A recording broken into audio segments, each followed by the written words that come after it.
आलास का माझ्या शाळेतून? आलो पप्पा. हाय, आणि असं का तोंड केलास रे झिजलेल्या चपलीवनी? पप्पा तर आटलंच बोलता होत तुम्ही चपलीन तोंडात. आधीच पेपराचं टेन्शन घेऊन घेऊन पार माझं मेंदू घोट्यात गेलं आणि तुम्ही वरून असलं बोलता. पेपराचं टेन्शन? पेपर लई जड चालल्यात का? जड मामुली जड नाही पप्पा.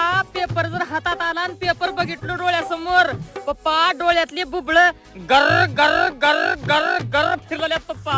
हाय, लईच अवघड झालं. मग जरा मास्तरला फोन लावून दे बरं मला. हिंग हे पप्पा. आता तुम्ही का बोलणार आहात सरला?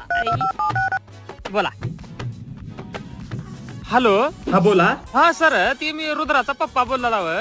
ते पोरग लईच म्हणाले पेपर जड चालल्यात, पेपर जड चालल्यात. घरी बसले खुतून उगीच. आणि काही चल ना गेले चिट्ट्या फिट्ट्या काही चिट्टी. रुद्राचे पप्पा एका हॉल मध्ये 2